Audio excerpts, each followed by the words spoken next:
Putin ने वो missile मार दी जो ट्रंप ने सोची नहीं थी।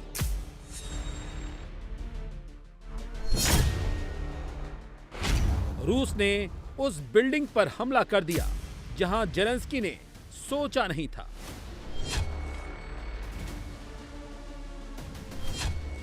पुतिन ने ब्रिटिश काउंसिल की उस बिल्डिंग के परखच्चे उड़ा दिए जिसे कीर स्टारमर ने सपने में भी नहीं सोचा था।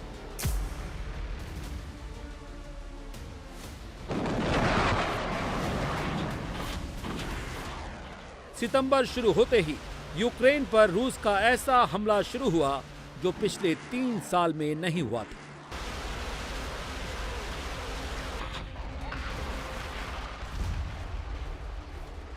पुतिन ने ऐसे हथियारों का इस्तेमाल शुरू किया है जो पहले नहीं किए गए थे।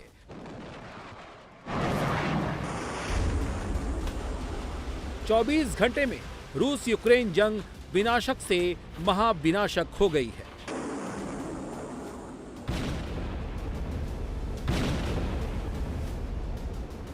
ये 7 सितंबर का मैप है। यूक्रेन के आसमान पर ऐसा जाला बना है जैसा पहले एक दिन में कभी नहीं देखा गया। रूस ने यूक्रेन को घेर कर हमला किया है। यूक्रेन की राजधानी कीव, क्रेमेंचुक, ओडेसा, सुमी जैसे 20 इलाकों पर ताबड़तोड़ हमले किए गए हैं। रूस ने एक रात में 805 strike drone, 9 Iskander cruise missile, 4 Iskander ballistic missile दागी है। रूस यूक्रेन जंग के चौथे साल की शुरुआत बहुत भयंकर हुई है। सितंबर शुरू होते ही पुतिन ने जो कहर ढाना शुरू किया है वैसा अब तक कभी नहीं हुआ।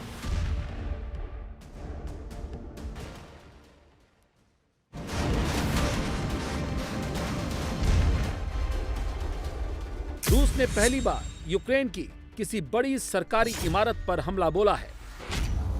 मिसाइल हमले में धधकती ये इमारत यूक्रेन की कैबिनेट मिनिस्टर बिल्डिंग है। हमले के बाद कई घंटे से यूक्रेन की कैबिनेट मिनिस्टर बिल्डिंग धधक रही है। रूसी मिसाइल और ड्रोन अटैक में बिल्डिंग की खिड़कियों के शीशे टूट गए हैं। कई मंजिलों में आग लग गई है। एक महिला और बच्चे को जान से हाथ धोना पड़ा है। रूस के प्रति मैं जो महसूस करती हूँ उसे व्यक्त करने के लिए मेरे पास और कोई शब्द नहीं बचे हैं। केवल अब शब्द हैं। भले ही मैं कभी कसम नहीं खाती हूँ, लेकिन मैं इनमें से कोई भी शब्द नहीं जानती। मुझे नहीं पता। वे बदमाश हैं। हम पर लोगों के अलावा कुछ अन्य प्रजातियों द्वारा हमला किया गया है। हालांकि मैं खुद मास्को के बाहर से एक जातीय रूसी हूँ और मैंने कभी नहीं सोचा था कि मेरे लोग इनके लिए सक्षम होंगे। जेलेंस्की और उन्हें सुरक्षा की गारंटी देने वाले 26 यूरोपीय देश के लिए पुतिन ने अलर्ट मैसेज भेज दिया है। अगर युद्ध भड़केगा तो हमले और डीप होंगे, तीखे होंगे, सरकारी इमारतें भी महफूज नहीं रहेंगी। रूस ने सितंबर के पहले 6 दिनों में यूक्रेन पर 2955 ड्रोन, 1100 बम और 178 मिसाइलें मारी हैं। कुल 4233 हमले किए हैं। मतलब रूस हर रोज यूक्रेन पर करीब 700 हमले कर रहा है। अमेरिका और यूरोप के भरोसे रूस से युद्ध लड़ रहा यूक्रेन भी रूस पर पलटवार कर रहा है। ये रूस का ब्रियांस्क प्रांत का नेटो पोवची गांव है, जहां यूक्रेन ने ड्रोन अटैक से रूस की ऑयल पाइपलाइन को उड़ा दिया। 4 साल से चल रहा युद्ध आगे कौन सा मोड़ लेने वाला है? क्या पुतिन का इरादा और खतरनाक हथियारों के इस्तेमाल का है? क्या रूस रियल वॉर के साथ साथ छद्म वार भी लड़ रहा है? रूस यूक्रेन में अब फाइबर ऑप्टिक ड्रोन भयंकर तबाही मचा रहे हैं। ये बैटलफील्ड में नया रूस का प्रयोग है जो बेहद खतरनाक है। पहले ड्रोन युद्ध में दुश्मन के ज्यादातर ड्रोन को मार गिराया जाता था या फिर उनकी रेडियो फ्रीक्वेंसी को जैम कर उन्हें बेकार कर दिया जाता था। ऑप्टिक फाइबर ड्रोन को लगातार हाई स्पीड और सेफ संचार लिंक मिलता है। दुश्मन के लिए उसे जैम करना और फौरन डिस्ट्रॉय करना मुश्किल होता है। Optic fibre drone high resolution feed को रियल टाइम ट्रांसफर करते हैं।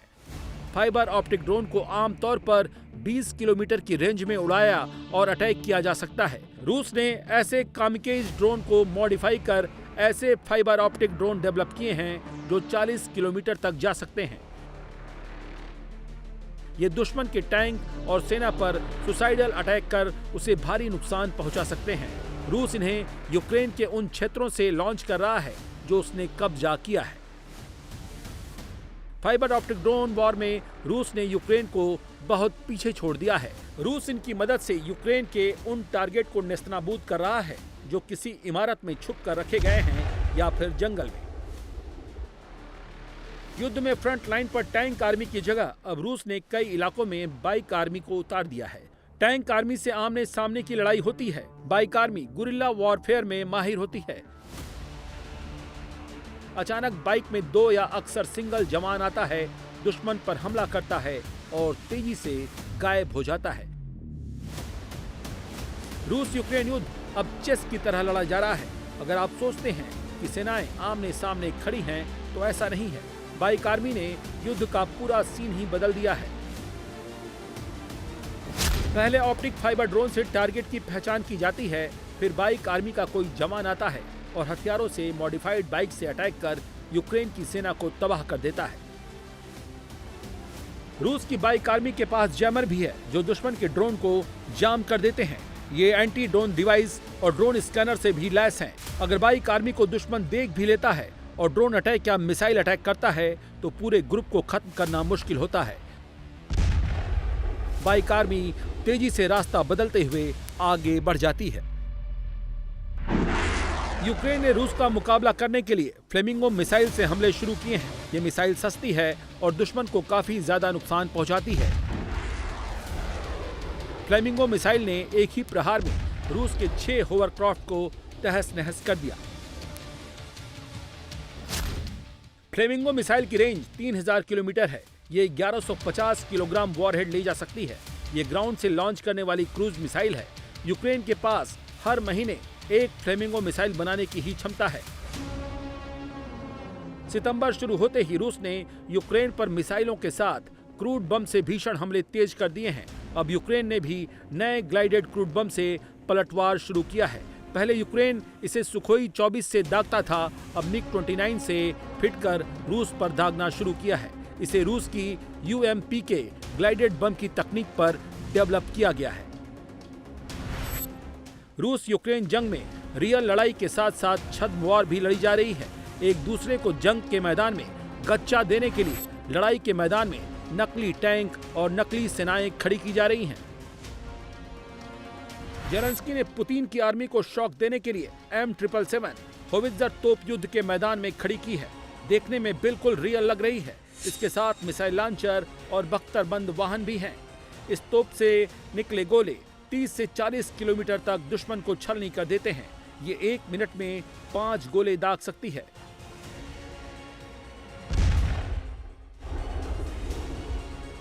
रूसी आर्मी ने लकड़ी से बनी यूक्रेन की होवित्जर तोप पर हमला बोल दिया। इसे लगा कि इसके आसपास कोई सैन्य टुकड़ी भी होगी।